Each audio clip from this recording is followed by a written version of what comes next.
Et bonsoir à tout le monde. Alors voilà, je profite d'une situation exceptionnelle de capture d'un petit rongeur forestier qu'on appelle la souris des bois communément, qui est un mulot sylvestre, Apodemus sylvaticus.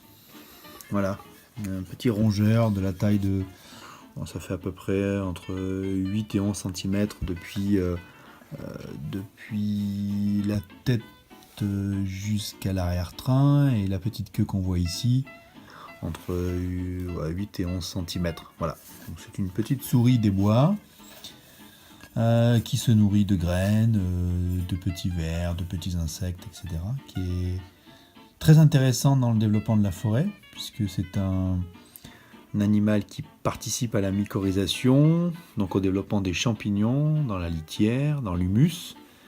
Donc c'est souvent un rôle qui est négligé, c'est ces petits rongeurs, mais en fait c'est un allié des forestiers puisqu'il participe au développement des forêts. Donc là, alors, je rassure tout de suite, hein, c'est une capture qui derrière sera suivie d'un relâché dans la nature. Hein. C'est pour un but de compréhension, donc je ne vais pas manger ni tuer la souris, je vais la relâcher dans quelques minutes dans la station du Ventoux, là où je l'ai capturée.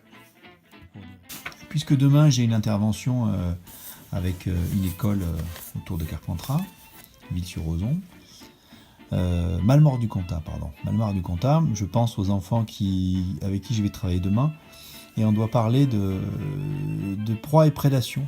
Et bien par exemple, la particularité du mulot sylvestre, c'est à peu près la même, c'est même identique à celle des lézards. C'est si je la capture par la queue, si là je la montre à ces messieurs, eh bien elle va rompre volontairement le lien qu'il y a entre le corps et sa queue, ce qui fait que je vais me retrouver avec la queue à la main, et va pouvoir s'échapper. Ça s'appelle l'autotomie. Donc c'est la particularité de certains animaux à se libérer de la prédation en utilisant un stratagème, celui de perdre sa queue. Voilà, l'autotomie.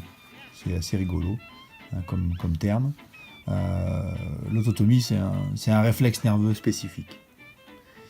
Et en fait, il y a un muscle particulier qui va lâcher et qui va permettre au mulot de ne pas se retrouver prisonnier de son prédateur. Donc en termes de stratégie de défense en tant que proie, la fuite évidemment fait partie des stratégies du mulot sylvestre, mais l'autotomie est sans doute la plus surprenante des stratégies. Voilà pour notre Apodemus sylvaticus du Ventoux.